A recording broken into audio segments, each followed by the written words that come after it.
기도발제를 3개 드리셨잖아요.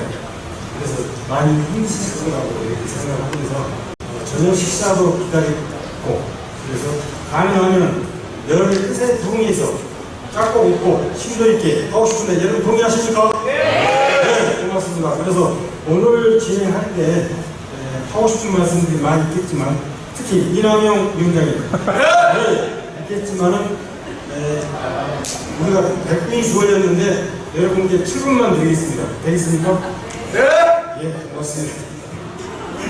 이 진행하면서 그리고 부족한 부분들은 기피 시간에, 그리고 각자 소통 시간에 하는 걸로 이렇게 진행하겠습니다. 네. 저는 왜 이렇게 전시켰냐면은 박종민 국장님 가셨는데 2003년부터 조례제정 운동을 여러분들 같이 하셨죠. 같이 했고, 김상훈 교육감의 친환경 무시 부산 수익 추진단을 했고, 그 다음에 그 조례를 위해서 우리 친환경 급식센터 만들어졌죠. 그래서 거버넌스 운영위원장 해보면서 지금 이제 조례로 해서 교육감하고 도지사, 전 민간까지 3명이 공동위원장하는 먹거리 공동위원장이 하고 있어가지고 두루두루 거버넌스 하기 때문에 사회를 봐라 이렇게 한 것 같아요. 그래서 여러분의 뜻에 따라서 말씀드리고 또 가능하면 집행이 될 수 있도록 여기 있는 공무원들이 질문에 대한 답을 좀 해주면 좋겠다 이런 생각을 하면서 진행하겠습니다. 예. 그럼 첫 번째 7분인데 첫 번째는 우리 경기도 학교 영양사의 정선영 선생님으로부터 청해 듣겠습니다. 고맙습니다.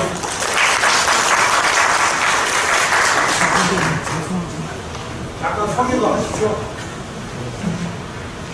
안녕하세요. 경기학교 영양사회 회장 하남중학교 정선영입니다. 반갑습니다. 우선 먼저 지금 학교급식에 관련된 생산과 유통과 소비에 모든 주체자들이 모인 이 자리에 불러주셔서 너무 감사드리고요. 말씀드리도록 하겠습니다.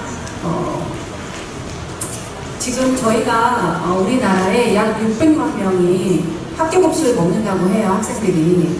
이 말은 그 학교급식 그 메뉴 선택에 따라서 대규모 소비 패턴이 만들어진다는 뜻입니다. 그래서 어떤 식재료를 얼마나 어떻게 소비하느냐에 따라서 탄소 배출량이 크게 달라집니다. 오늘 제가 기후급식에 대해서 드리고 싶은 말씀은 원고를 63페이지를 보시면 아시겠지만 한번 저도 궁금해서 설문조사를 한번 진행을 해봤습니다. 경기도에서 근무하시는 영양선생님들과 제가 학교에서 근무하다 보니까 학교에서 근무하는 학생들이 기후급식에 관련해서 도대체 어떤 생각을 갖고 생각을 갖고 있는지에 대해서 제가 한번 설문조사를 조사를 진행을 했고 그 결과에 대해서 말씀을 드리고 그 다음에 학교급식이 나갈 방향에 대해서 한번 말씀드려보고자 합니다. 그래서 우선은 페이지 68페이지를 보시게 되면 제가 경대학교 영양선생님 268명을 4월달이죠. 4월 17일, 18일, 2일간 설문조사를 진행하였습니다. 그래서 경대학교 영양선생님들 대상으로 학교급식과 저탄식견에서 인식, 운영 현황을 조사한 결과를 거기다 표를 정리했는데요. 표는 아니고 정리해놨습니다. 그래서 선생님들께서 저탄식급식이 필요하냐고 제가 응답을 했는데 그걸 여쭤봤는데 거기에 대해서 전담선생님이 필요하다. 응답이 64%로 현장에서는 기후위기 대응에 있어 책임을 인지하고 있었습니다. 그리고 현재 학교에서 저탄소 급식 운영을 한다, 안 한다를 조사를 했는데 죄송합니다. 떨어졌네요. 네, 반반이었습니다. 저탄소 급식 운영을 한다는 52%입니다. 안 한다는 48%로 응답이 나타났고요. 월 1회 운영이 가장 일반적이었습니다. 그리고 저탄소 식단 구성은 대부분 영양선생님들이 직접 구성하는 비율이 많은 100%였고요. 학생 참여를 유도하는 기회가 매우 부족하였습니다. 그리고 운영이 어려운 이유로는 레시피 부족, 그 다음에 교육과정 연계 어려움, 식재료 수급 문제 등이 지적되었고요. 그 다음에 영양선생님들께서 저탄소 식단을 위해서 선행될 가장 중요한 것은 레시피 연구 및 개발, 그 다음에 교육과정의 연계와 운영, 지역 농산물 사용 및 친환경 식재료 안전성 확보 등으로 순차적으로 조사되었습니다. 그리고 학교에서 저탄소 줄이기를 위한 급식 운영 방법으로는 국어문화를 운영과 채식데이, 텀블러데이, 일회용품 최소화로 운영 중이었습니다. 이 설문조사로 우리가 배울 수 있는 교훈은 유명하게 영양선생님 혼자만의 노력이 아니라 학교 전체 교육과정과 행정지원 그리고 학생의 참여가 함께해야 실천 가능하다고 생각이 됩니다. 그리고 저희가 이제 하남쪽에서 근무하다 보니까 한번 또 학생들을 조사 한번 해봤습니다. 그래서 저희가 전교생 406명인데요. 406명을 대상으로 5월 8일하고 9일에 이틀간 설문조사를 진행하였습니다. 학생들은 어떻게 생각할까 궁금했거든요. 그래서 조사를 하다 보니까 탄소 중립에 대해서 알고 있느냐 제가 물어봤는데 전체 학생들이 70%만 학생들이 탄소 중립에 대해서 안다고 인식하는 반면에 30%는 아직 잘 모르겠다는 부정적인 답변을 보였고요. 그 다음에 저탄소 식단의 필요성에 대해서 필요하다. 응답한 비율이 20%였습니다. 나머지 절반 이상은 반대하거나 잘 모르겠다. 부정적인 답변을 보였습니다. 그리고 저탄소 식단을 구성하는 방법은 영양 선생님들과 그 다음에 학생이 각각 45%로 참여하는 것을 원하는 것으로 나타났습니다. 저탄소 식단 구성 시 가장 선호하는 식재료는 과일, 그 다음에 달걀, 유제품, 생선회조류, 야채 순으로 나타났으며 채소를 기피하는, 채소를 이용한, 항상 채소를 기피하더라고요. 그래서 채소를 이용한 레시피 개발이 필요한 것으로 조사되었습니다. 그리고 기타 의견으로 저탄소 식단의 부정적인 의견은 맛이 없을 것 같다, 양이 적을 것 같다는 의견도 있었습니다. 그래서 학생들도 필요성을 인지하고 있으나 체험 기회, 그 다음에 29조의 과제로 나타났습니다.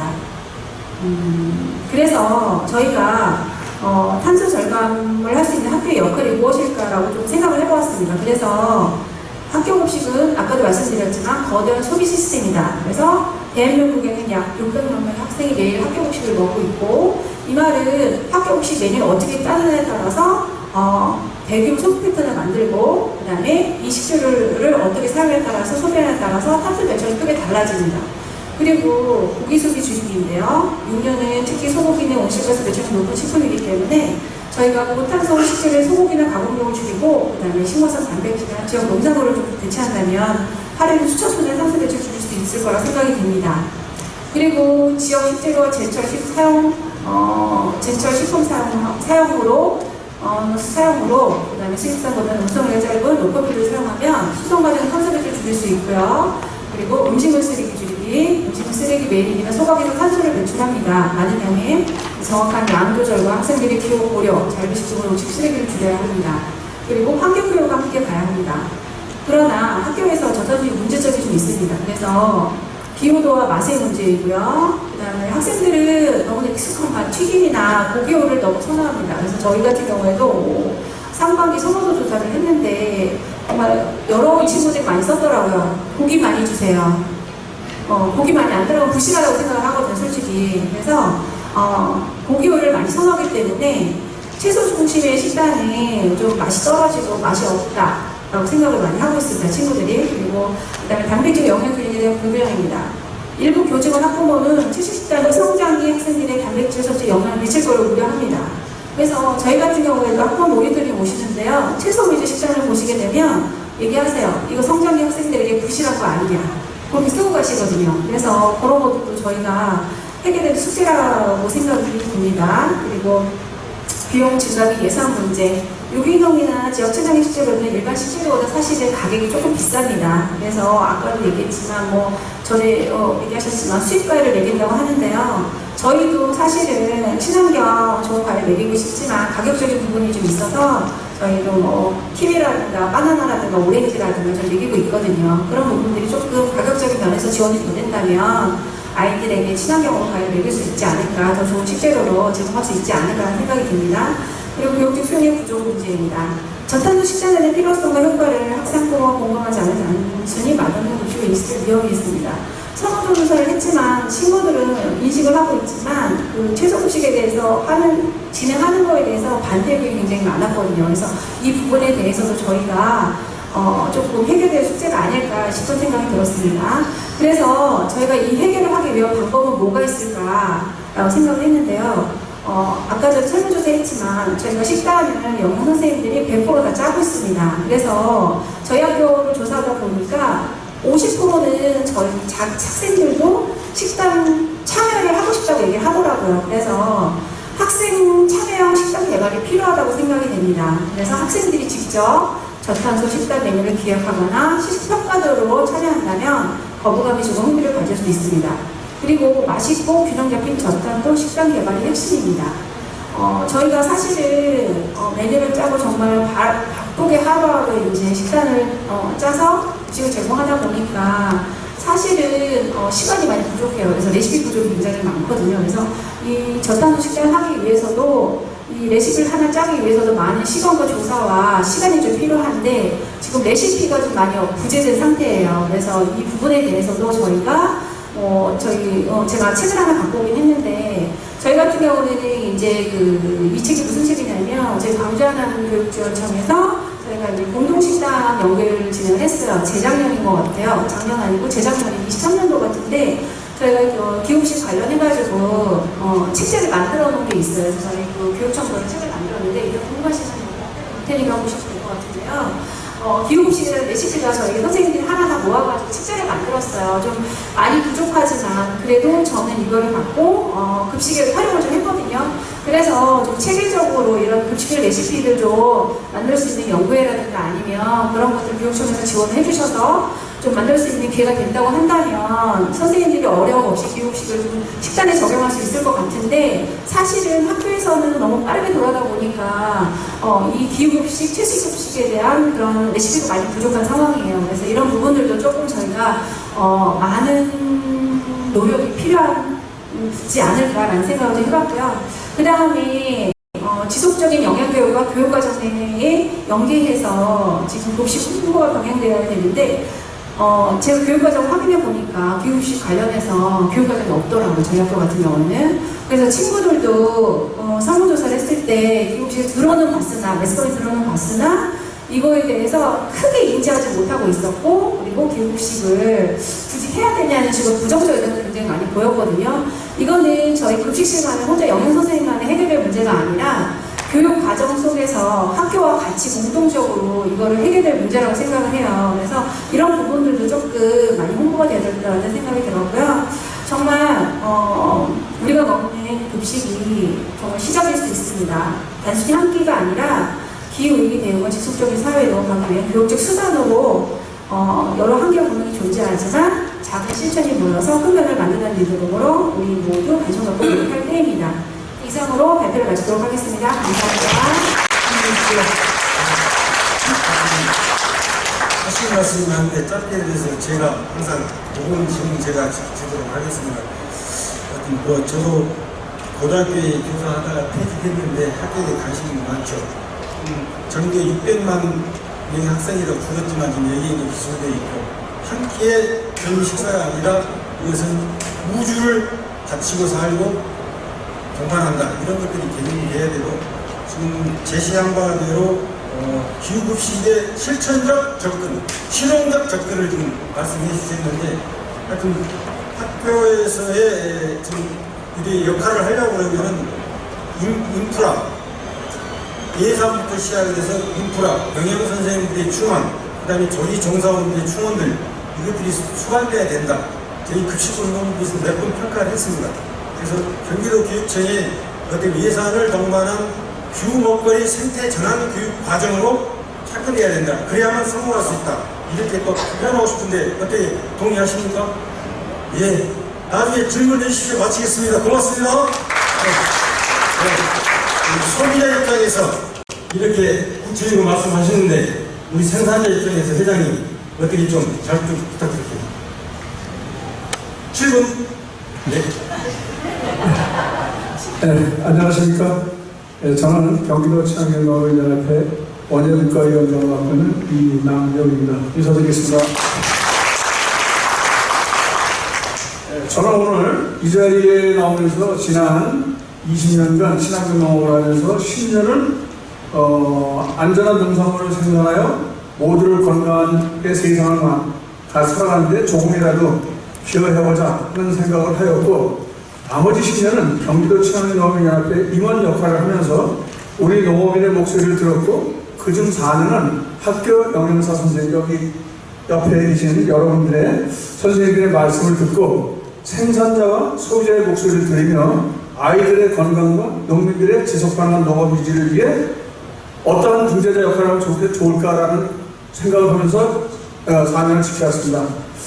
친환경 농산물은 급식에서 기후급식으로 이는 이제야 친환경 농업의 가치를 조금씩 이해하는 것 같습니다. 그런 시간이 된 것 같습니다.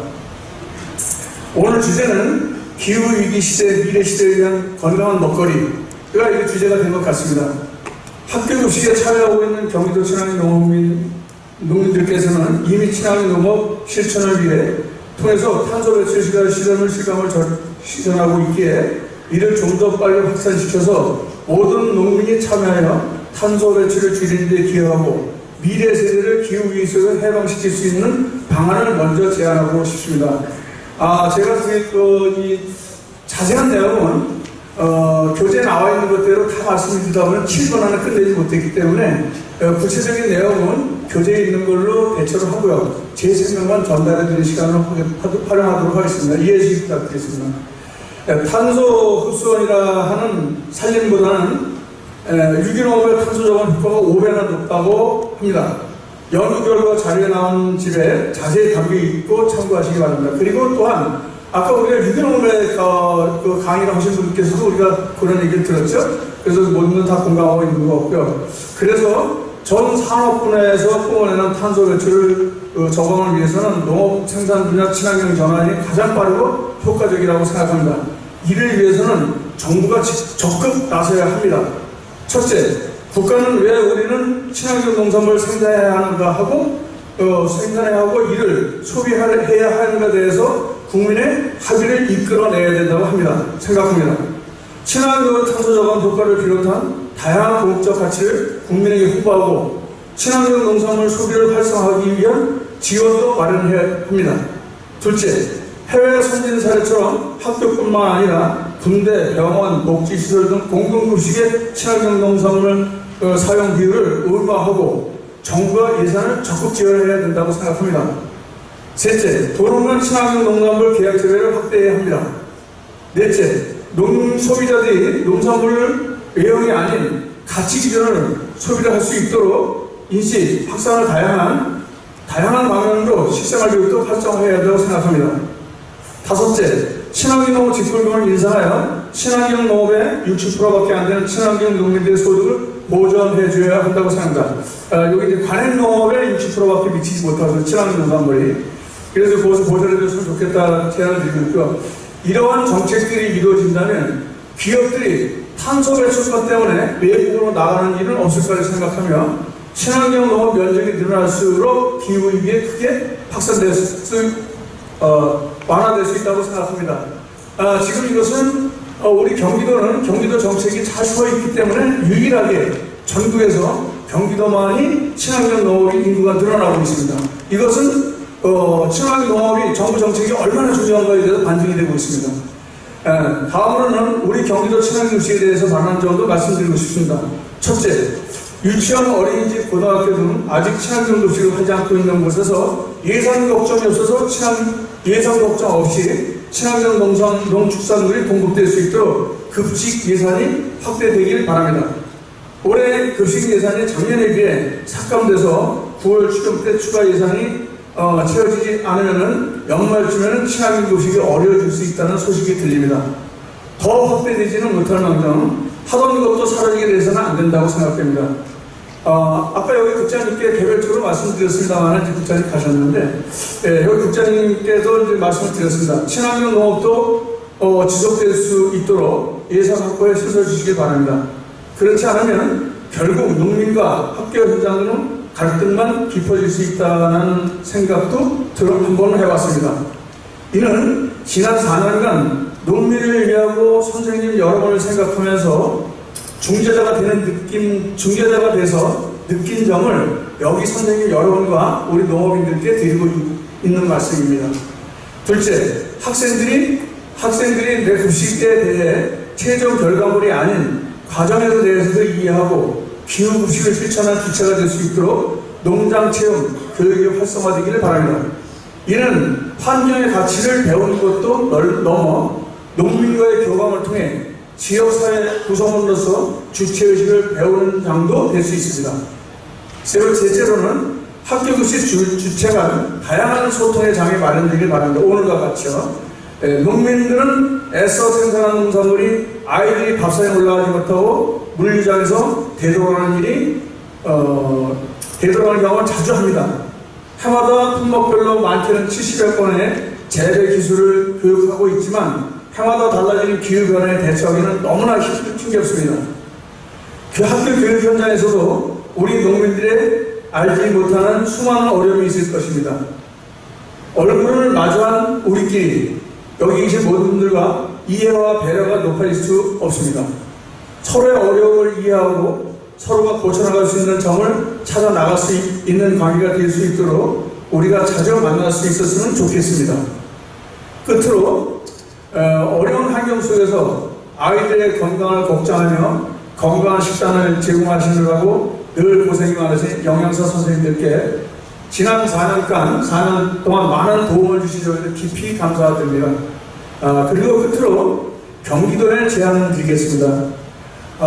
저희가 2024년, 2025년 늘 겪는 일인데요. 2025년도는 아직 이제 앞으로 좀 시간이 남아있는데 수매 자금이 부족해서 수매 대금 지급이 늦어지고 있습니다. 그래서 이것을 아까 박종인 국장님께서 보고를 이렇게 말씀을 드렸는데 준비를 하고 있다고 하시는데 일단 경기도에서 정확한 답을 좀 부탁드리겠습니다. 해서 이 작업 또한 특별 예산을 지원을 요청드리겠습니다. 이상으로 농업인 대표로서 경기도 12,000명 친환경 농업인 대표를 해서 우리 농업인 실상과 또 여기 지난 4년 동안의 선생님들의 애와 저희 농민들의 애와를 곁들여서 중재자 역할로서 제가 보고 느낀 점을 여기 여러분들께 보고 형식이 아닌 보고와 더불어서 여러분께 제안을 드리게 됐습니다. 예, 감사합니다. 이상 마치겠습니다.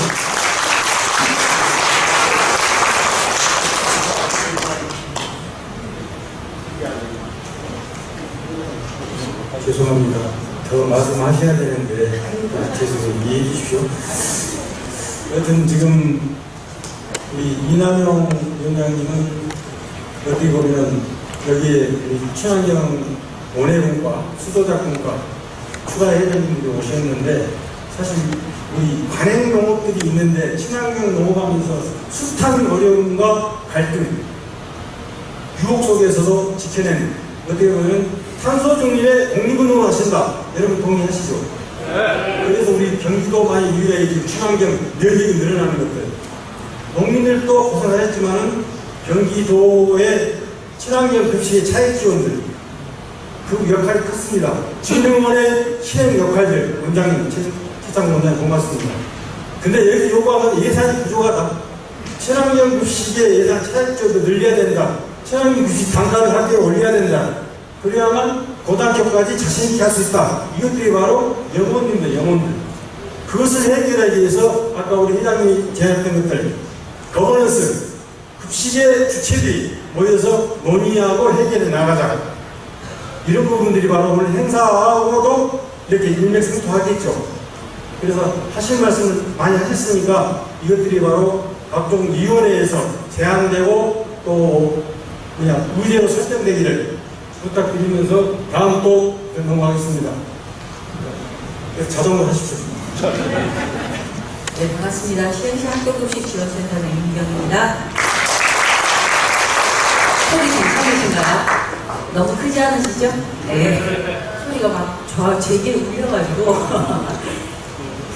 저는 경기도형 기후급식, 기후급식을 선도하는 것이 저는 경기도라고 생각하는데요. 경기도형 기후급식을 활성화하기 위한 제안 3가지를 드립니다. 첫 번째는 시흥형 학교급식 예비식 기후 사업을 확산했으면 좋겠다. 두 번째는 기후급식 확대를 위한 협의체를 구성하자. 세 번째는 친환경 농업에 대한 지원책을 확대하자. 3가지를 말씀드리려고 하고 특히 이제 그 예비식 기후 사업을 중심으로 말씀드리고자 합니다.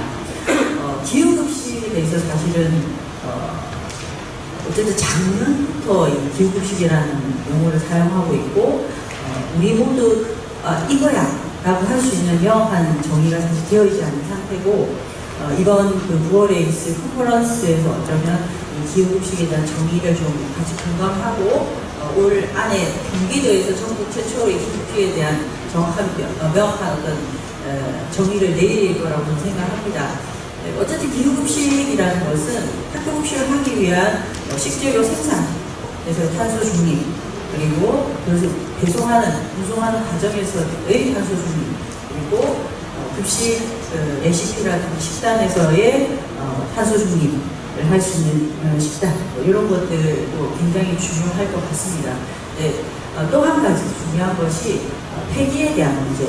음식물 쓰레기가 아무래도 메탄가스 등 온실가스를 많이 배출하기 때문에 음식물 쓰레기에 대해서 줄이는 것이 굉장히 중요한 문제이고, 그것을 할 수 있는 방안으로서의 예비식 기부 사업을 좀 제안하려고 합니다.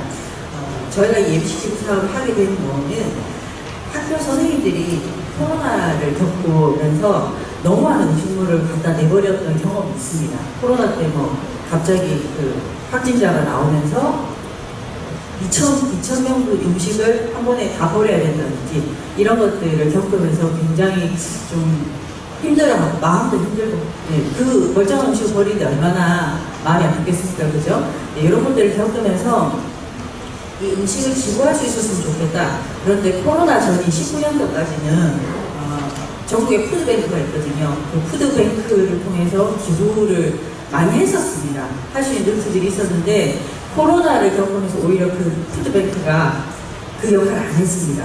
할 수가 없는 거죠. 음식을 기부할 수가 없고 나눔할 수도 없고.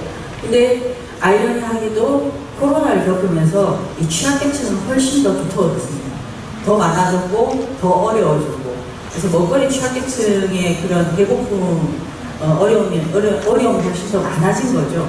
그래서 이런 것들을 해결하기 위해서 이 기부 사업이 좀 활성화돼야 되겠다라는 거고, 코로나가 좀 정리되고 나서 최근에 작년 재작년부터는 기부 사업이 이루어지고 있는데 어떤 방식으로 이루어지냐면 푸드뱅크를 통한 푸드마켓, 푸드뱅크 이렇게 이름이 있는데요. 그 통해서 이루어지는 기부 사업은 1대1입니다. 무슨 말이냐면 한 개 학교하고 한 개 기관, 결연해서 기관에서 학교로 가서 음식을 받아와서 그것을 나눔하는 형태로 대부분은 그렇게 많이 진행되고 있는데요. 이렇게 진행됐을 때 문제점이 뭐냐면 학교 음식 예비식은 들쑥날쑥합니다. 아예 없을 수도 있고요. 많이 나올 때도 많이 나올 수 있습니다. 이게 학교에서 수요 예측을 잘못했다 이렇게라는 말은 할 수 없고요. 영양선생님들은 충분히 수요 예측을 해서 하는데 특히 이 학생 수가 많은 학교, 그리고 중고등학교로 올라갈수록 아이들이 메뉴에 따라서 내지는 기분에 따라서 아니면 중간고사라 밥을 안 먹어버립니다. 근데 영양선생님들은 식수 이름에 맞춰서 음식을 준비할 수밖에 없습니다. 먹을지 안 먹을지 누가 알겠습니까, 그죠? 근데 갑자기 점심때 밥을 안 먹어버리는 거예요. 100명씩 밥을 안 먹을 수도 있고 50명이 안 먹을 수도 있습니다. 그 음식이 고스란히 남는 거죠. 그래서 수요 예측을 아무리 열심히 잘하더라도 학교 급식의 특성상, 단체 급식의 특성상 예비식이 남을 수밖에 없는 그 특성이 있습니다. 학교 급식은. 그러다 보니까 이게 이제 영양선생님들이 수요 예측을 잘하거나 뭐 이런 것으로만 해결되는 것이 아니라 그 남는 멀쩡한 음식, 그러니까 아이들이 먹다가 식판에서 남아서 버리는 음식을 잔식이라고 하거든요. 그 잔식하고 구분되는 멀쩡하게 손대지 않는 음식, 누구에게 나눠줘도 괜찮은 음식을 저희가 예비식이라고 부르고 있거든요.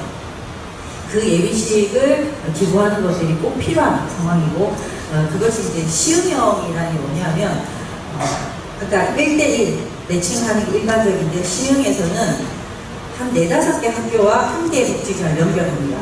그렇게 되면 4-5개 학교를 연결하면은, 묶으면, 예비식이 이렇게 남는 양 자체가 이렇게 넓게 하진 않습니다. 좀 어느 정도 편차가 좀 줄어들죠. 그 편차가 너무 심하면 복지기관에서 이거 예비식을 나눔하는데 그게 어려움이 있거든요. 그래서 그 편차를 좀 줄일 수 있다. 이런 부분들이 시흥형 예비식 사업의 가장 장점이고, 그래서 이제 이런 방식을 선택해서 하고 있습니다.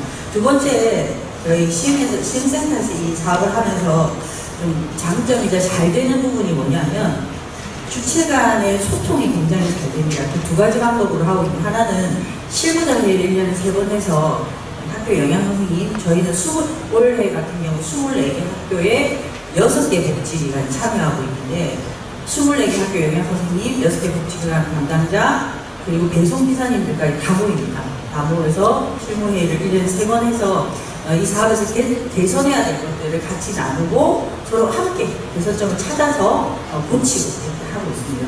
그리고 뿐만 아니라 번역별로 저희는 5개 번역이 있거든요. 4-5개 학교와 1개 복지기관을 연결해서 번역을 만들고 그 번역을 단톡방을 만듭니다.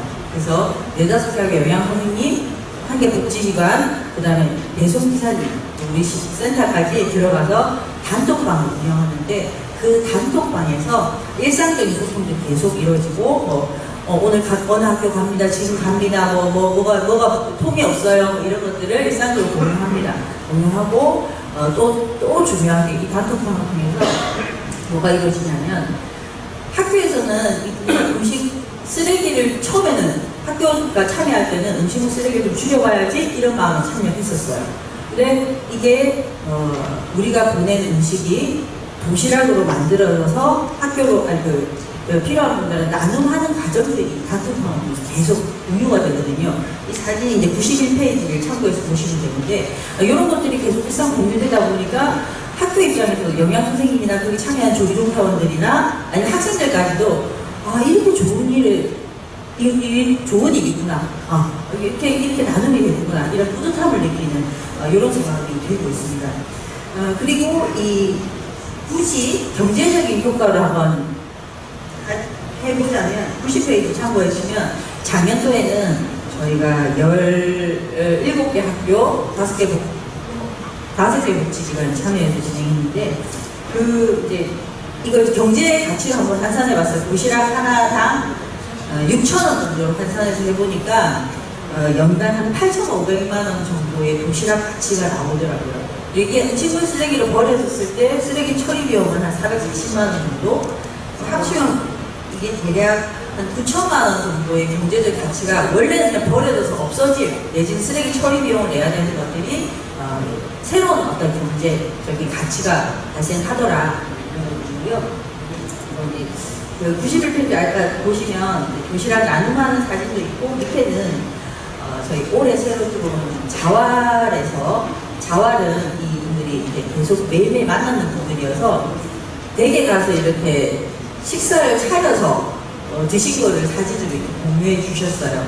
그래서 이 사진을 보시면 이게 컬러로 보시면 되게 더 잘 보일 텐데 되게 귀하게 예쁘게 차려서 드시더라고요. 그래서 남성분들이 주로 많거든요. 이렇게 예쁘게 차려서 드세요 이렇게 여쭤보니까 귀한 음식이라 귀한 그릇에 담아서 먹어야 된다고 이렇게 드셨다고 하더라고요. 네.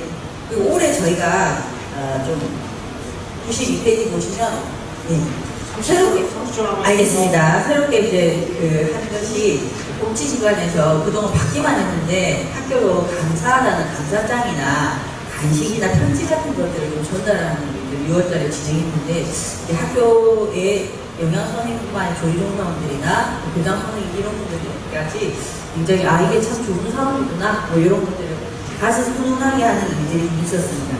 네. 마지막으로 이제 그 예비식 기부 사업의 확산을 위해서 경기도 내에서는 안구기과에서 올해 시범사업 들어갔고 수원, 부천 등에서 방명 등에서 관심을 가지고 조리하고 있습니다. 어려움이나 해결할 과제는 무엇이냐면 일단은 예산이나 실무력을 갖춘 명확한 시군별 사업 주체가 필요하다. 우리 시험 같은 경우는 학교급식 지원센터고 이게 푸드벤터가 될 수도 있고 다른 기관이 될 수도 있습니다. 이런 명확한 기관이 필요하고 그리고 저희는 위탁입니다. 민간 위탁이기 때문에 이런 것들은 좀 자유롭게 할 수 있는데 직역인 센터들 같은 경우에는 좀 쉽지 않습니다. 구초지자체에서 좋은 사례를 발굴하는 것들이 필요하다. 예를 부천이나 광명은 직역이기 때문에 여기 이제 진짜 좋은 사례가 왔으면 좋겠다라는 거고요. 그리고 경기도 차원에서 학교 지원센터나 푸드뱅크 지속가능 발전 협의회 등 함께 할 수 있는 주체들이 좀 모여서 협의체 같은 것들을 운영하면서 이 사업을 확장시키는 역할도 좀 했으면 좋겠다.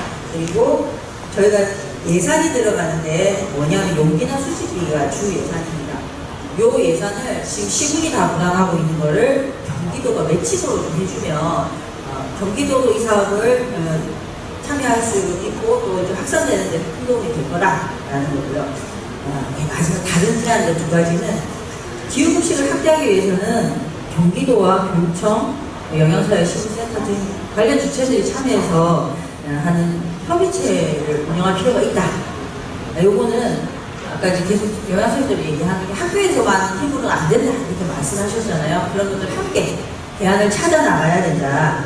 그리고 내년에 선거가 있잖아요. 그 선거에서 경기도지사님과 경기도 교육감님이 요 같은 내용의 공약을 들고 나온다면 그래서 당선되신다면 굉장히 큰 힘이 되지 않을까 뭐 이런 생각을 해봤습니다.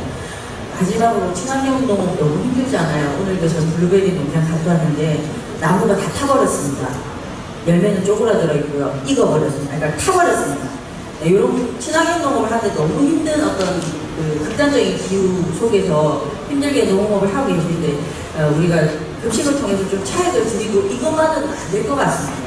그래서 친환경 농업을 하실 수 있도록 직불뿐만 아니라 농업을 하는 데 있어서 뭔가 도움이 되는 것들이 좀 더 많이 구속에 지원이 됐으면 좋겠다. 여기 경기도에서 오셨으니까 국장님께 꼭 좀 전달 부탁드리겠습니다. 이상입니다.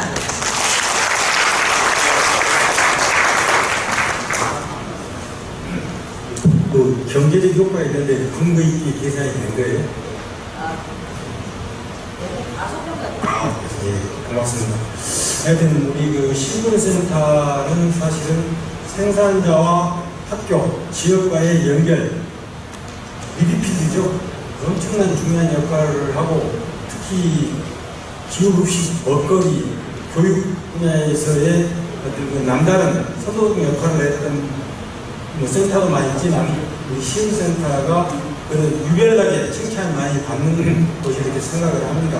지금 말씀하셨는데 하여튼 지금 국장님이 또 가셔가지고 그러는데 저는 먹거리위원회 엊그저께 회의할 때 7, 8월 달에 거기에서 예산을 세울 때 예산을 세워야 된다 이야기를 했고요. 그래서 지금 현재 저희들이 파악하는 경기도 전체 학교에 보니까 예비 기부 급식을 하는 학교가 138개 학교 정도 지금 나왔어요. 그래서 지금 내년에 안양도하고 부천, 수원 다 하신다 보니까 경기도가 그래도 매칭 펀드를 할 수 있도록 최대한 이렇게 노력하면서 좀 우리가 경기도에 통해서 적극하러 가면 좋겠다 이런 의지를 서로 또 표현해 보기로 하겠습니다. 고맙습니다. 네. 자, 그 다음에 말씀 엄청 잘하시는 박미진 선수께 보내드리겠습니다. 부탁합니다. 네, 95쪽이고요. 생태계 옷자는 제가 한 게 아닙니다. 네. 저는 현재 이제 경기 먹거리연대 공동대표로 와 있고 7월 3일까지는 안양구보업 가청 공동급식존센터 센터장이었어요. 왜 그 사이 또 바뀌었냐면서 임기 끝나서 제가 다시 먹거리 활동가로 복귀를 했습니다. 자료 97쪽에 보시면 되고 오늘은 사실은 안군의과에서 했던 어린이집 친환경 급식과 관련된 설명을 좀 해줬으면 좋겠다라고 요청을 받아서 현재 이제 안군의과 센터장이 아직 없거든요. 그래서 제가 이제 대신하게 됐으면 좀 양해 부탁드리겠습니다. 97쪽부터 있는데 오늘 박정근 국장님 이야기 정말 많이 나오는데 가셨잖아요. 제가 와서도 막 수다를 떨고 아까 국장님 발표할 때 학교 급식에 대한 기여, 변화 이 이야기를 좀 하시더라고요. 그 모든 현장에 제가 있었어요. 가만 보니까.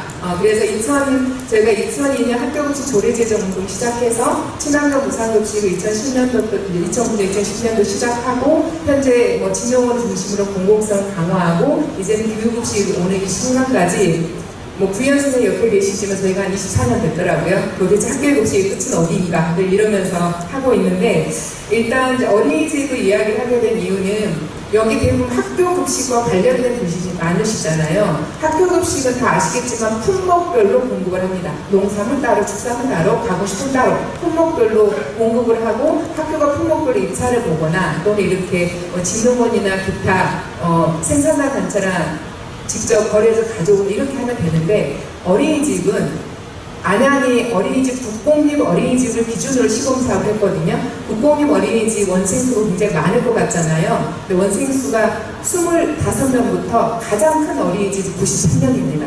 그래서 25명부터 95명까지 있는 어린이집이 품목별로 절대 물건을 받지 않습니다. 모든 어린이집들은 그리고 이제 노인복지회관 같은 공공 시설도 마찬가지입니다.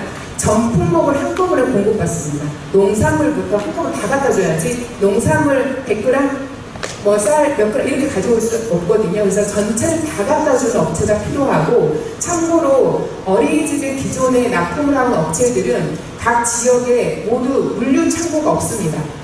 기존에 이제 쭉 보시면 우리 동네 학교급식을 하고 있는 여기 이제 의정부에 있는 업체도 배송업체도 와 계시지만, 배송업체는 다 지역에 물류 창고를 가지고 있잖아요. 거기에서 우리가 물건 받아서 갖다 주는데, 어린이집을 하고 있는 곳들은 대부분 CJ 푸드 뭐 이렇게 대기업 캐터링 대기업 업체들의 대리점으로 활동을 하고 있고, 이 대리점들은 물건을 쌓아놓은 공간을 전혀 가지고 있지 않습니다. 그냥 경기도는 안성 일쪽에서 오거나 경기도 본점에서 오거나 1시간 이내에서 물건들을 다 가져오는, 대기업이 다 가져오는 구조이기 때문에 물류창고가 없는 상태에서, 그러면 우리는 안양은 학교에 지금 들어가고 있는 친환경 농산물을 우리 어린이집에 넣고 싶은데 이걸 어떻게 하지? 이렇게 고민이 시작된 겁니다. 우리 학생들은 굉장히 좋은 걸 먹고 있지만 미래 세대의 아이들이 먹고 있지 못해서 학교 음식에 들어가 있는 농산물, 우리 축산물, 가공식품, 수산물을 어린이집에도 넣어보겠다. 이게 저희 이제 출발이었고,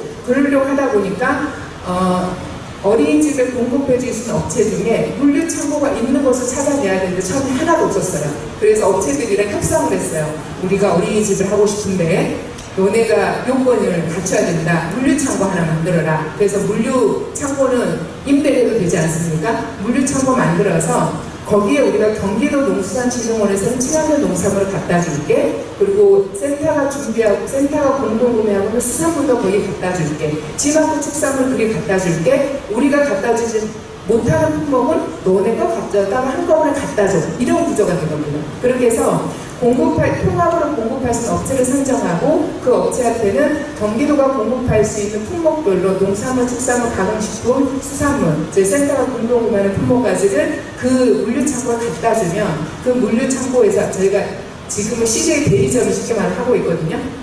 선정을 해서 이 CJ 대리점에서는 저희가 갖다 주는 물건을 제외한 나머지 품목은 CJ 물품을 가져다가 합포장을 해서 갖다 주는 구조입니다. 모든 어린이를 갖다 주는 이런 구조가 되다 보니까, 아마 저희 사례를 굳이 이제 발표하라고 말씀하신 이유는, 사실 안건휴가는 행정 업무를 하는 곳이지 하드웨어가 전혀 없는 곳이에요. 사무실만 있는 곳이거든요. 물류센터가 없기 때문에, 물류센터가 없는 센터가 어떻게 어린이집 공급을 하고 있다고 하지? 라는 의문 때문에 물류센터가 없이 우리 경기도에 있는 많은 센터 중에 뭐 시흥도 마찬가지지만 농협이 위탁 운영을 하고 있는 고양이나 용인이나 성남을 제외하고 나머지 화성푸드 통합지원센터를 제외하고 나머지 12개 센터는 물류가 아무것도 없습니다. 그냥 행정지원 기능만 하고 있는 곳들이거든요. 근데 이런 곳들이 공동구매를 통해서 또 이렇게 공급업체를 선정을 통해서 물품을 중앙에서 컨트롤하면서 어떻게 공급하고 있는지 보여주기 위해서 저희 사례를 잠깐 이제 말씀을 드렸고,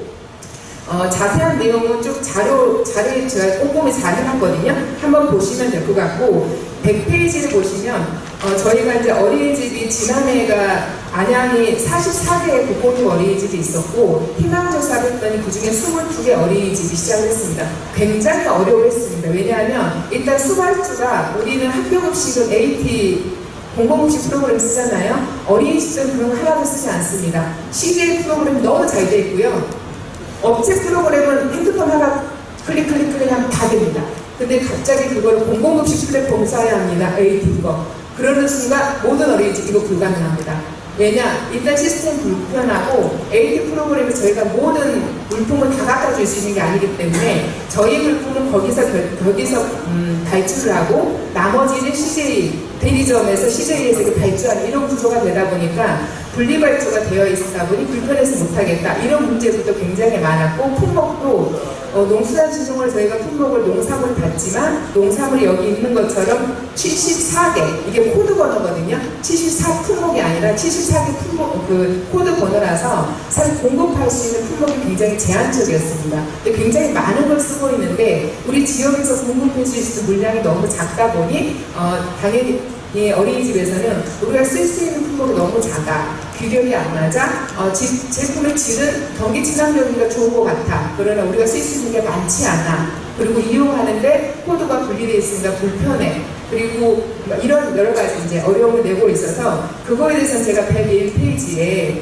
어린이집 친환경 급식이 지금 유치원 어린이집 확대하자, 이게 저희가 계속 요청하고 있는데 거기에는 핵심적으로 품목 때랑 품질 기준을 마련하는 걸 기본으로 해야 되고, 수발적 프로그램 저희는 이론화를 시켰습니다. 전부 다 AT 프로그램 저희가 모든 코드를 다 입력하고 CJ 품목도 다 AT에다 입력을 했는데 우리 게 너무 없다. 우리가 관리하고 있는 품목 수가 너무 없다 보니 그걸 좀 확대해야 되는 게 있고, 여전히 수발적 프로그램이 굉장히 쉽게 쓰기 어려운 구조로 되어 있기 때문에 그거에 대한 기능 개선을 해야 되는 문제가 있고요. 특히 차액 지원 예산이 너무 필요합니다. 어린이집 저희 차액 없이 시작한 거거든요. 학교는 지금 차액을 받고 있잖아요. 농산물 차액, 쌀 차액 다 받고 있는데 어린이집은 쌀 차액이 있지만 농산물 차액 지원 예산이 없습니다. 저희 차액 지원 예산 없이 오로지 원장님들한테 우리 아이들 건강한 미래를 위해 친환경 급식해보자, 오로지 의지와 철학을 가지고 시작한 거였거든요. 근데 그건 한계가 있다. 그래서 차액 지원 예산을 어린이집 유치원까지 확대할 수 있도록 경기도가 노력을 해줬으면 좋겠다라는 거라,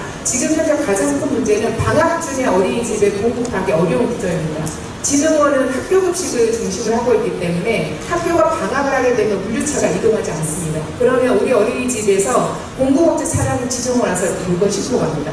이 문제 해결하지 않으면 여름방학, 겨울방학 때 그럼 어린이집은 다 출근하거든요. 다 애들은 등원하는데 이 아이들에 대한 물류 체계를 정비하는 노력을 함께 해주지 않으면 방법이 없기 때문에 그게 좀 해결 과제로 보여서 요건 보시면 될 것 같고, 마지막으로 102쪽 보시면 그래도 기후급식과 관련된 몇 가지 제안을 잠깐 적어왔습니다.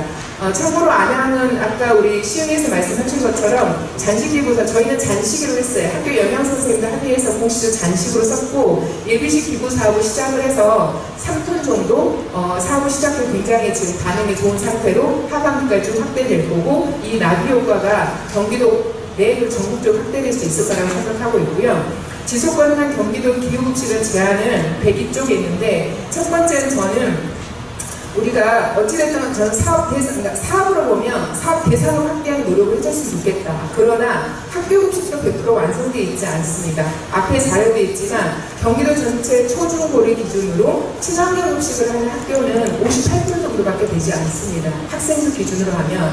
그러면 중학교 55%, 고등학교 10%밖에 하고 있지 않은 급식에 대한 대책을 수립하지 않은 상태에서 다른 어린이집 유치원 확대 플러스 현재 있는 학교 급식 10년이 넘었는데도 15년이 다 됐는데도 왜 도대체 중고등학교 확대되지 못하고 있는가, 이 문제에서 근본적으로 저는 문제 제기하고 중고등학교 확대부터 먼저 해라. 그리고 유치원 어린이집 같이 가야 한다. 미래 세대. 그리고 이후에 공공급식 영역을 확대하자. 이 문제를 꼭 저는 제기를 하고 싶었고, 두 번째는 계속 다른 분들도 교육 이야기 하더라고요. 기후급식이 되기 위한 전제 조건은 인식의 변화가 필요하다고 생각합니다. 기후 시민을 만들어야 되고 기후 시민을 만들기 위한 다양한 교육이 필요하다. 그게 아이들이든 생산자든 소비자인 영양선생님들은 조리신문사든 교직원이든 굉장히 학부모까지 기후 시민을 양성할 기후 먹거리 생태 교육 말씀하셔도 이걸 획기적으로 확대하지 않으면 그냥 식단만 바꾼다고 되는 문제는 아니다. 그래서 교육을 좀 강조하고 싶고, 또 하나는 아까 영양선생님들이 이제 레시피 문제 말씀하셨는데 제가 여기는 쓰지는 않았지만 레시피 작업을 꼭 같이 진행돼야 된다. 기후급식이 확대되려면 초창기에 경기도 교육청에서 친환경 급식 시작할 때 저희가 친환경 식재료를 활용한 건강식단을 만들어서 다 나이스 입력해서 학교 선생님들 그걸 다 끌어다 쓸 수 있도록 만든 적이 있었거든요. 2년 동안 만들었습니다. 지금은 그게 좀 많이 없어지고 그 작업 이후에 못했는데, 예를 들면 안군이반이 23년, 24년, 25년 3년 동안 뭐를 하고 있냐면 우리 저탄소 그린 식당 레시피 개발 사업을 하거든요. 경기 친환경 농산물, 경기 그리고 안구대가 공동 구매하고 있는 친환경 우수 가공식품을 활용한 레시피를 개발하고 학교 현장에서 적용할 수 있도록 보급하는 작업을 합니다. 이거를 이제 지역 단위가 아니라 도 단위가 해야 된다. 도와 교육청이 협력을 통해서 기후급식이랑 기후식단을 만들고 적극적으로 학교가 쓸 수 있도록 노력해줬으면 좋겠다까지 하고 마치겠습니다. 시간 관계상. 네.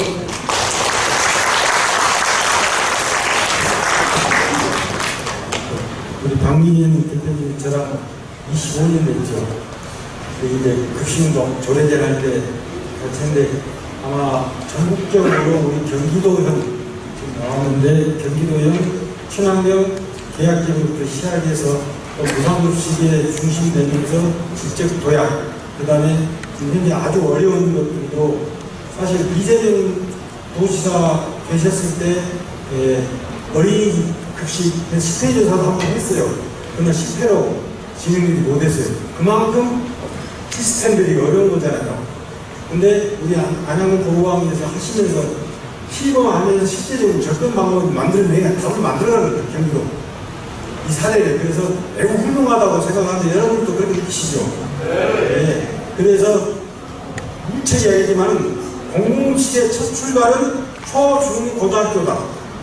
여기가 정착되어야만 어린이집이나 복지시설까지 공공시의 학대의 정착의 순서가 맞다. 그래서 바로 교육청의 역할이 크다. 또 돈을 지원해야 될 경기도의 공립예산이 중요하다. 이런 이야기가 계속 이야기가 되잖아요. 우리 원장님 맞죠? 예.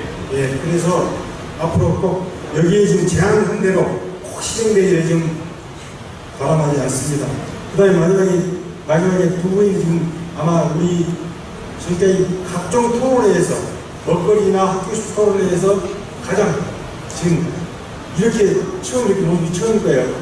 전처리 가공업체 하면 우리 또 출하에 농민들이 가장 무서워하죠. 매양 사장님들하고 함께 가장 무서워하는 곳이 여기 업체인데 우리 저희들이 좀 가르쳐 주시고 또 오늘 저희 도움 좀 주십시오. 대표님 부탁합니다. 감사합니다. 네, 안녕하세요. 전처리 업체 하늘농가 대표 고하순입니다.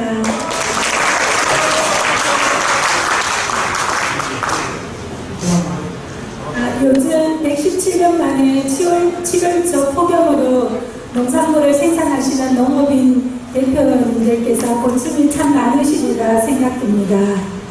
그러기에 이러한 기후위기 상황이 최소화될 수 있도록 우리 모두가 탄소 중립에 노력을 기울여야겠습니다. 저희 회사의 기후위기 대응에 대한 탄소 저감 실천 사례 두 가지를 소개하겠습니다. 첫 번째는 농산물, 부산물을 축산에 활용한 사례와 두 번째는 농산물 전처리 과정에서 모양이 깨져서 풍미가 낮아 납품을 못하는 연근을 활용한 푸드 업사이클링에 대한 제품 개발입니다. 추진 배경 및 대안을 설명드리겠습니다. 기업이 생산하는 상품의 유통 과정은 채취와 생산, 소비, 폐기 형태로 천연 자원의 소비량을 급속히 증가시켜 자원 고갈이라든가 탄소 배출, 생명 다양성 손실, 환경오염, 지구온난화와 기후변화 등 문제가 발생합니다. 농축산물을 포함한 천연자원 수급 및 자원의 효율적 이용 문제에 대한 자원물질, 제품의 가치를 최대한 오랜 기간 지속시키고 폐기물 발생을 최소화하는 순환경제 체제로의 전환이 시급합니다. 통상적으로 농산물 전처리 과정에서 나오는 각종 부산물은 폐기, 비료 또는 가축의 먹이로 또는 일부분이 손상되었거나 규격에 맞지 않는 상품이라는 이유로 버려지는 식재료는 푸드 업사이클링을 통해 고부가 가치의 새로운 제품의 창출이 필요했습니다. 우리 하늘농가는 ESG 탄소 중립 실현을 위해 대체 강국을 하고 있습니다. 농산물 전처리 후 나오는 부산물에 대해서는 소사료로 이용하고 있고 일부분이 손상되어 상품으로서 가치가 떨어지는 이유로 버려지는 연근은 푸드 업사이클링 제품을 개발하여 가치 증대를 추진 중입니다. 다음은 저희 회사의 부산물 발생 현황입니다. 도라지, 연건, 우엉, 호박, 잎채소 등 농산물 전처리 과정에서 생기는 부산물이 일일 약 1톤씩 월 20톤 정도 발생하고 있으며 그대로 폐기하는 경우에는 연간 3,100만원의 폐기 비용이 발생했습니다. 이들 부산물들은 1단계에서는 흐르는 물에 세척하고 껍질을 벗기고 다듬는 과정에서 나오는 부산물로 흙이라든가 이물질이 없는 안전하고 위생적인 부산물입니다. 그러기에 가축의 먹이로도 위생적입니다. 초식동물에게 유익한 단백질, 탄수화물, 섬유소, 무기질, 비타민 등 영양 성분이 풍부합니다. 농촌진흥청 국가표준식품영양 성분표를 참고해 주시면 감사하겠습니다. 사례 첫 번째로 저희 회사에서 나오는 부산 농산물을 한우 목장에 공급하였습니다. 2023년 8월까지는 조사료와 곡물을 썼던 배합 사료를 급여하였습니다. 보통 비유구일 경우에 1일 배합 사료 8kg, 건초 5kg 등 한 13kg 내외를 소가 급여하고 있었다고 합니다. 2023년 8월 30일부터는 저희 회사에서 나오는 도라지, 연건, 우엉, 호박, 잎채소 등 전처리 과정에서 나온 농산부산물로 자가 사료를 급여하였습니다. 1일 1톤씩 주 5회씩 해서 월 20톤 정도 급여하였습니다. 이렇게 효과로는 농산물, 부산물을 먹인 결과 농산 부산물을 안 먹은 소와 먹은 소를 도축 판정 결과를 보았습니다. 부산물을 먹은 소의 도축량은 평균 33개월에 도체중이 392kg으로 안 먹은 소보다 도축량이 14개월이나 단축되었고 도체중은 오히려 91kg이 증가하였습니다. 품질 등급의 경우 부산물을 먹은 소는 상위 투뿔, 원뿔 1등급에 27마리가 나왔고 하위 2등급에서는 4마리가 판정되었으나 안 먹은 소는 상위 원뿔 1등급에 8마리, 하위 2등급에는 23마리가 판정되어 종합적으로 부산물을 먹은 수가 166%나 등급이 상향되었습니다. 비유구는 도축용이 되기까지는 평균 1일 13kg의 배합 사료를 먹었고 비유구 사료 비용은 생산될 약 40%를 차지하였습니다. 농산물을 먹인 이후 마리당 배합 사료를 5kg 줄인 3kg을 급여하였고 건초를 포함한 전체 사료비의 23%가 절감되었답니다. 한우 100마리를 사육하는 대표는 23년 9월부터 부산물을 자가사료로 먹여 도체중 판정 성적을 이전보다 월등하게 우수하게 받아 경영이 안정되었다고 합니다. 특히 한 마리 판매 가격이 2024년 12월 기준으로는 910만 원을 받은 데 비해 2023년 8월에는 705만 원을 받았었는데 비교해보면 29%나 높게 받았다고 합니다. 자가사료를 활용하여 먹인 사료비도 23%나 절감되었습니다. 다음에 표를 보시면 2년 동안 도축 판정 결과입니다. 그래서 목장 대표는 농산물을 구매하고부터는 소가 살이 찌고 얼굴이 반들반들하게 넘겨지고 부산물이 전반적으로 소에게 잘 맞다고 하였으며 번식구 같은 경우에는 송아지가 또 출생하면 갈비뼈가 보이고 이렇게 했었나봐요. 그래서 살이 쪄서 태어났다고 좋아하고 축협 직원들도 툭불이 많이 나오니까 감탄해 하였다고 합니다. 농산물을 급여하기 전에는 경영도 어려웠는데 사료값도 절감되고 등급 판정도 높게 받아서 소득 장려하며 지금은 경영이 안정되었다고 만족했습니다. 축산에서 많이 나오는 메탄과 이산화질소도 채소류를 먹임으로써 저감되는 효과가 있습니다. 다음은 파손된 연근에 대한 푸드 업사이클링 제품 개발이 착수된 소개를 하겠습니다. 푸드 업사이클링의 필요성은 저희가 연근을 작업하면 세척, 탈피, 절단 슬라이스 공정에서 파손된 부산물이 발생합니다. 연근 가공 과정에서 10%인 월 1톤 가량이 파손 또는 소모기 또 폐기하고 있습니다. 기업의 원가 부담 및 환경적 문제가 야기되고 있었습니다. 이러한 제품 개발의 목표로 한국식품연구원과 공동개발 착수했습니다. 연근 가공 중 파손되어 상품성이 저하된 연근을 활용하여 식감과 기호성이 우수한 상온 유통 연근 칩을 개발해 업사이클링 제품으로 상품화하려고 합니다.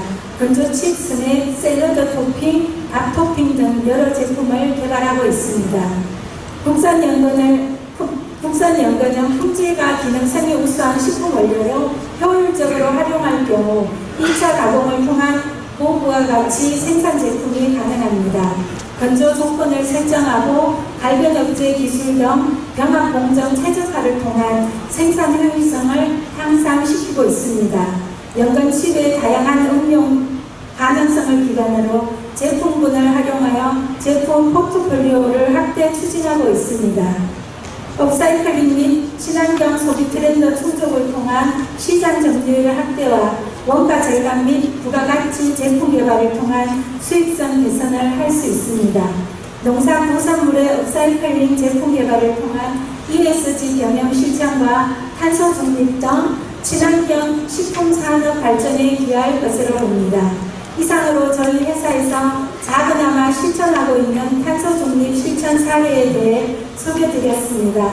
앞으로도 더욱 노력하여 분명 기후 시대를 살고 있지만 이를 슬기롭게 극복하여 우리 모두가 행복하고 평화로운 사회를 꿈꾸게 하는 보루가 농업입니다. 농업 분야의 탄소 중립과 함께 식량 안보라는 두 마리 토끼를 잡아야 하겠습니다. 감사합니다.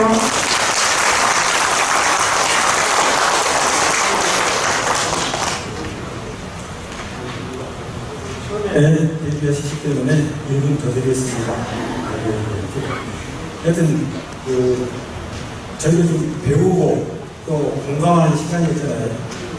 사실 전철이 가공업체에 저도 심사를 저 회사에 한번 가서 점수를 준 적이 있는데 거의 폐쇄되어 있잖아요.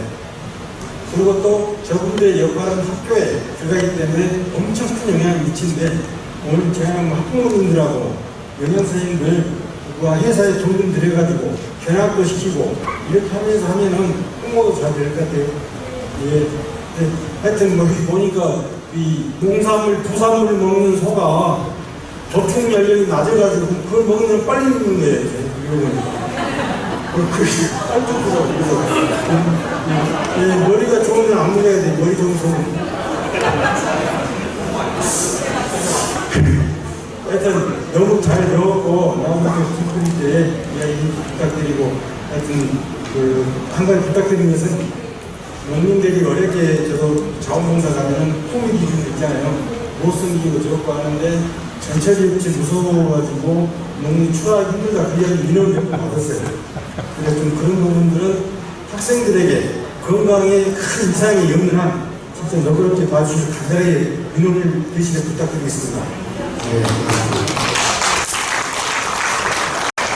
이제 마지막 기후급식의 생태계에 중요한 배송, 어떻게 물류, 기후 배송이라고 해야 될까요? 우리 장 대표님 부탁합니다. 안녕하세요. 여러분들이 정책적으로 또 생산 현장에서 또 마지막으로 전처리 업체에서 만들어주신 모든 제품들을 저희가 안전하게 학교에 배송하고 있는 의정부 지역 배송업체 덕국 대표 전재호입니다. 말씀들을 너무 잘하셔가지고 아까 박미진 공동대표님 말씀하신 데 빠져가지고 제가 뭘 얘기해야 될지 까먹은 것 같아요. 지금 저희가 작년에 했던 그 발전 사업에 대해서 사례를 좀 말씀을 좀 드렸으면 해서 진행을 해서 저희를 좀 초대를 한 것 같아요. 그래가지고 제가 작년에 했던 사례에 대해서 잠깐만 좀 설명을 좀 드릴게요. 저희가 작년에 4월달, 5월달에 배송업체 간담회를 했거든요. 간담회를 할 때 직구조 아리백에 대해서 참여하는 업체, 그리고 또 지역 배송업체, 또 농가, 그리고 전체 업체 좀 참여를 했으면 좋겠다. 직구조 아리백에 대해서 취지에 대해서 설명을 해주셔서 저희가 이제 참여를 할 수 있게끔 좀 말씀들을 하셨는데 실질적으로 저희가 지역 배송 업체들이 참여하기가 힘들어요. 왜냐하면 자가 근무를 가지고 있는 업체들이 없기 때문에 상당히 어려움이 좀 있었어요. 그래가지고 저희가 2021년도에 사회적 가치 창출을 조금이나마 노력하게나마 해보자, 이런 취지에서 저희가 조합을 좀 만들어줬어요. 그래서 그 조합을 만들어서 저희가 공동구매라든가 여러 가지 사업을 좀 추진을 하고 있었는데, 거기에 부합되게 또 진흥원에서 이런 좋은 사업을, 지프다기의 사업을 진행을 하고 있어서 저희가 참여를 하게 됐어요. 하게 됐는데, 저희 정관의 그 발전 사업의 내용을 집어넣어서 조합 변경을 해서 지금 7개 업체가 참여를 해서 저희가 작년에 12월서부터 그 공사를 시작을 해서 올해 5월까지 해서 지금 현재 450kW 정도를 발전 사업을 진행을 하고 있습니다. 그리고 5월 24일경에 진흥원 최창수 원장님이 방문을 하셔가지고 그 현장을 또 다 보시고 축배 해주셔서 저희 또한 조금 고맙게 생각을 하고 있습니다. 그리고 저희가 이제 그거를 더불어서 지금 아까 오전에도 저희가 그 배송업체 간담회를 진행을 했는데 이참에 아예 조금 더 발전을 해서 발전 사업을 하는 업체하고 저희가 MOU 체결을 해서 그 재배사들, 저희 지역에 있는 재배사들을 또 지금 컨택을 하고 있고 계획을 가지고 있고, 그 다음에 이제 여러 가지 방면으로 저희가 계획을 준비를 하고 있습니다. 그리고 이제 페이지에 보시면은 저희가 121페이지에 보면 실질적으로 저희가 발전 사업을 해서 수익이 나오고 있는 내용을 제가 좀 넣어놨어요. 이런 수익이 좀 발생하더라고요. 그래서 조합에 조금이나마 저희가 조금 그 운영 자금을 사용을 하고 있습니다. 그리고 저희가 이제 발전 사업 및 또 이제 각 조합에 전기차를 좀 보급을 좀 한 대씩을 좀 했으면 좋겠다 해가지고 홍보를 하고, 그래서 지금 현재 저희 조합사들이 한 대씩 전기차들을 보유를 하고 있는데, 전기차를 보유를 하고 있으니까 좋은 점이 저희가 학교에 들어갔을 때 일단은 매연이 안 나고, 그 다음에 소음이 없고, 그 다음에 학교에 이제 저희들이 물건을 내리다 보면 어쩔 수 없이 뒤에 후면이 학교 급식실 입구에 닿아야 되는 상황이 벌어지거든요. 저희가 이제 냉장 제품이기 때문에 시동을 끌 수 없어서 그런 상황이 벌어지는데, 전기차일 때는 학교 실무사님들이나 영양사님들이 상당히 싫어하세요. 냄새가 저희가 맡아서 솔직히 좀 많이 나거든요. 그런 상황인데 전기차로 바꿔서 제가 직접 배송을 해봤더니, 제가 일부러 선생님들한테 얘기를 했어요. 전기 차량이다 얘기를 했더니 너무 좋아하시더라고요. 그래갖고 저희가 이제 아까 오전에도 잠깐 그 업체 대표님 한 분이 말씀하셨다시피 이거를 경기도에서 정책적으로 조금 도움을 주시면 저희는 업체들은 전기차로 바꿀 용의들이 상당히 많이 있는 걸로 알고 있습니다. 저희 또한도 이렇게 적극적으로 보조금이라든가 그런 것들이 좀 많이 나오면 저희도 조금 바꿀 의향이 있습니다. 왜 그러냐면 경유 차량에 비해서 실질적으로 업체 입장에서는 그 유지비가 상당히 저렴하게 발생을 하더라고요. 그런 부분이 있다고 말씀을 드리겠습니다. 그리고 이제 마지막으로 이제 저희는 이제 여러분들이 진짜 열심히 해주셔가지고 갖다 주시는 물건 저희가 마지막에 학교에 진짜로 안전하게 신선하게 아무 탈 없이 배송할 수 있도록 저희가 최선을 다해서 마지막 단계에서 열심히 하겠습니다. 이상입니다.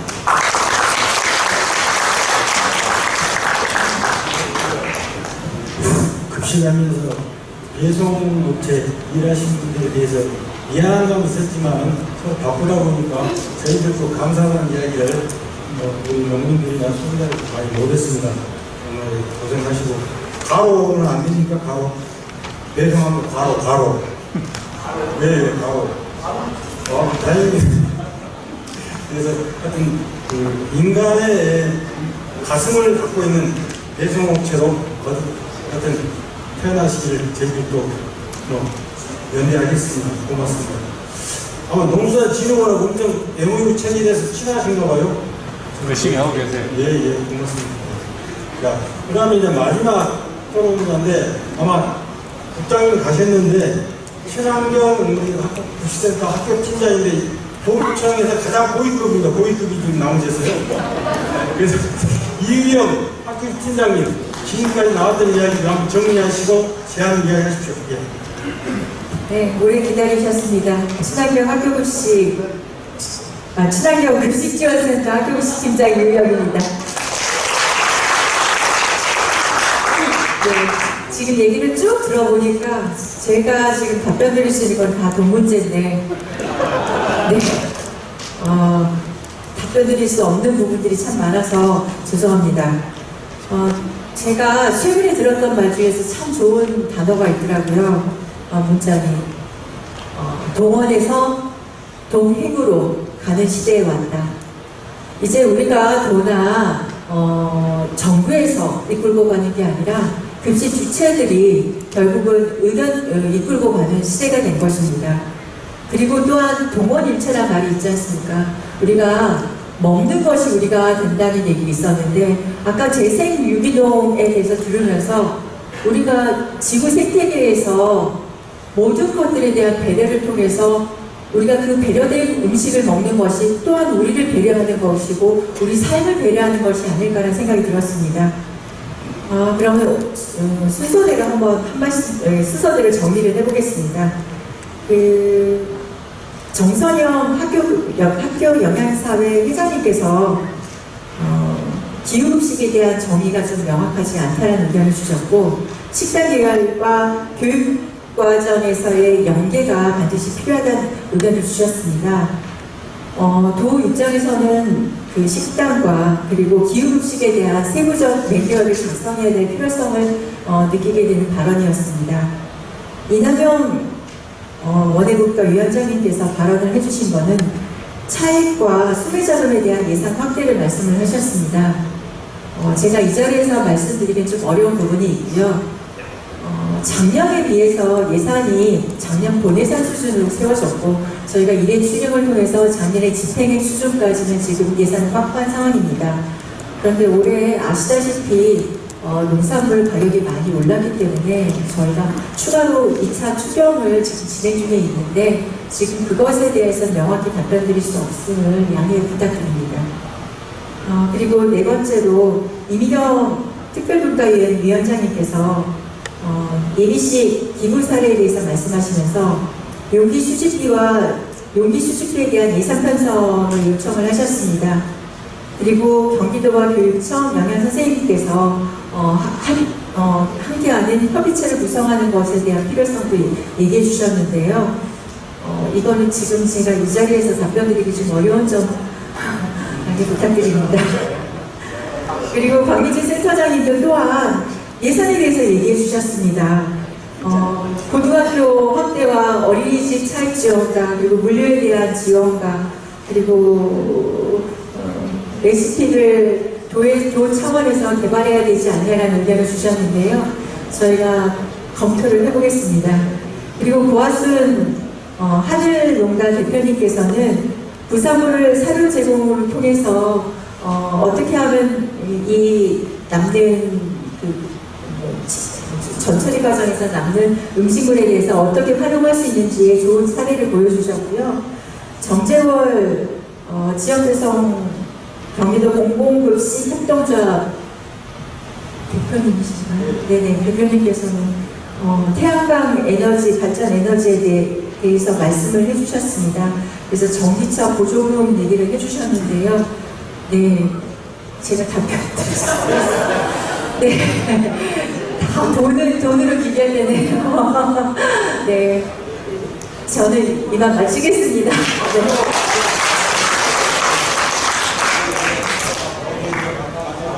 네, 혹시 프로에서 말씀을 꼭 해야 되지 6시 15분이거든요. 밥이 지금 차려져 있는데 꼭 말씀하셔야 되겠다.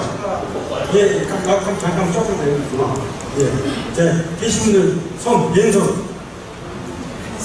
예, 저쪽 부천의 센터의 김성은 사무국장입니다. 네, 이런 특별 본인이 관련해서 다 명확하게 대답을 다 못하시네요. 아, 진짜. 그 얘기를 하고 싶은데, 사실은 오늘 그 시청자들과 관련해서는 나오신 분들이 생각별로 조금씩 언급을 해주셨긴 하지만, 조금 아쉬웠다라고 저는 생각을 드는데, 오늘 여기 그 토론할 때 시청자들과 관련된 내용을 조금 더 이렇게 특화해서 발표하는 그런 내용을 좀 있었으면 좋겠다 싶었거든요. 왜냐하면 기후급식이라고 하는 이슈가 지금 항상 얘기되는 거에 반해서 우리가 시청자들과 관련돼서는 너무 좀 보조사업처럼 인식이 될까봐 제가 좀 의견을 좀 보고 좀 싶거든요. 그래서 모두가 그 함께하는 기후급식 전환에 있어서 학교 현장이나 공공급식 분야에서는 이런 그 정책적인 접근과 실효성을 위해서는 시사교육의 전공이 굉장히 절실한 상황이거든요. 근데 지금 보면은 급식 정책과 관련돼서 농업 분야나 그리고 급식 분야에 여러 가지 정책들이 많이 사례도 나오고 좋은 정책들이 제안이 되기는 하지만 실질적으로 시사교육과 관련된 내용과 관련돼서 세부적인 과제나 예산과 관련된 언급이 별로 없는 것 같아요. 그래서 그런 부분과 관련해서 오늘 그 농정국에서도 이제 교육 사업을 진행을 하고 있기는 하지만 이 기후급식이라는 이슈에 얹어서 시청자 교육도 좀 더 특화된 사업을 운영을 할 필요가 있지 않나. 그래서 지금 9월달에 기후 컨퍼런스를 준비하고 계시는데 그때에는 시청자 교육 분야에서도 기후급식과 관련된 좀 특화 사업이나 아니면 그걸 정말 의무 교육으로 한다던가 좀 획기적인 그런 시청자 교육에 대한 내용들이 언급이 됐으면 좋겠다. 그리고 예산도 더불어서 좀 신경을 써주시면 좋겠다는 말씀드리겠습니다. 감사합니다.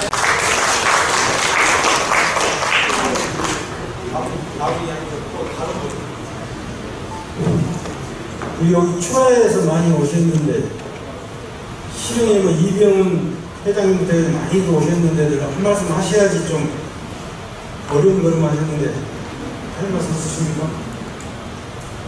네, 쓰시면은 아까 식생활 교육 학교에서 영양 식생활 교육만큼 인식의 전환이 매우 중요하기 때문에 지금 컨퍼런스 준비위원이 저도 있고 그렇다고 센터 팀장님도 준비위원이 돼서 꼭 보완이 될 수 있도록 노력을 이렇게 하고 우리 토론자분들께서 지금 꼭 하실 말씀이 있으면 30초 이렇게 드리겠습니다. 네, 아까 박미진 공동대표님이 말씀하셨던 전체 친환경 급식을 확대해야 된다고 말씀을 하셨는데 그 부분에 지역별로 조금씩 차이는 있을 수 있는데 지역별로 고등학교들, 중학교들이 지금 아직 친환경 급식을 못하는 지역들이 좀 있어요. 의정부의 예를 들면 몇몇 학교들, 고등학교들이 지금 친환경 급식을 못하고 있거든요. 근데 무슨 상황이 벌어지냐면 선별되지 않은 업체들이 입찰에 참여를 해요. 그 고등학교에. 그러면서 입찰 참여하는 업체가 한 200개 정도가 들어오는데 선별되지 않은 업체다 보니까 이 업체들이 납품도 제대로 안 하고 물건도 안 좋은 것 같고 이런 상황이 벌어지더라고요. 그러면은 결국에는 그걸 피해를 보는 게 학교 학생들하고 학교 영양사 선생님들이 상당히 급식하는데 상당히 어려움을 겪더라고요. 제가 실질적으로 보니까 왜 제가 이걸 아냐면 그 학교 영양사님 저희하고 거래도 안 하는데 저희한테 전화가 오세요. 부탁드립니다. 저희한테. 그런 상황이 벌어지더라고요. 그러니까 지금 말씀드렸던 거에 대해서 전적으로 공감을 하기 때문에 제가 좀 말씀을 좀 한 번 더 드려봤습니다.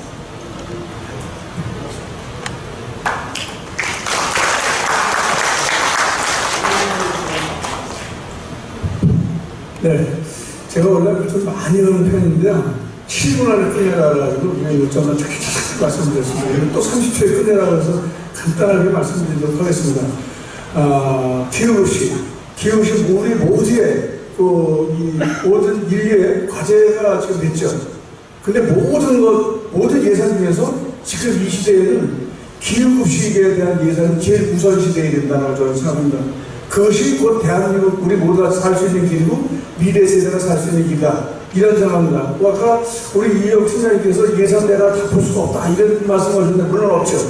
그러나 제가 듣고 싶은 말씀은 최선을 다해보겠다라는 이런 말씀을 듣고 싶었습니다. 그렇게 해주시겠습니까? 이거 다 듣고 싶습니다. 김은경 회장님, 혹시 영양사님들 많이 오셨던데 대신해서 박수 좀 말씀 있으면 30초.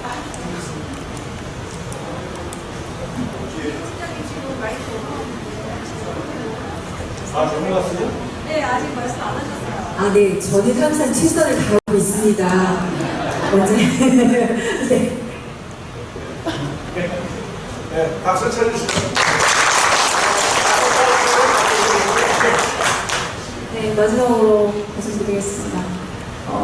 제가 이 기후급식 워크숍을 참여하게 되면서 원고를 작성하다가 생각을 했는데 정말 기후급식은 정말 필요하고 마지막 소비 단계에 있는 저희 영양사 선생님들이 식단을 정말 잘 짜야 되겠구나. 그래야지 정말 생산과 소비, 그다음에 유통에서 정말 어려움 없이 정말 분명히 모든 분야에서 다 관심을 갖고 그다음에 신경을 많이 써야 되겠지만 저희 영양 선생님들 또한 소비 쪽에서 정말 커다란 패턴을 만들기 때문에 식단도 잘 짜고 정말 많이 노력해야 되겠다는 생각이 다시 한번 다짐하게 되었습니다.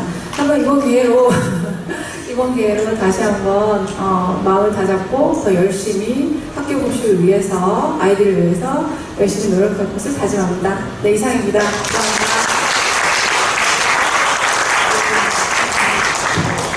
초간 마무리. 하여튼 고생들 하셨고 감사합니다. 많이 배웠습니다. 연대와 화해, 그 다음 실천, 그 다음에 공감과 그 다음에 실용, 이 시대에 가야 될 길이라고 생각하고, 하여튼 뭐 지금 극심한 기후 변동에 대한 기후 위기들 아마 단적으로 말해서 식량이 이유라고 생각을 합니다.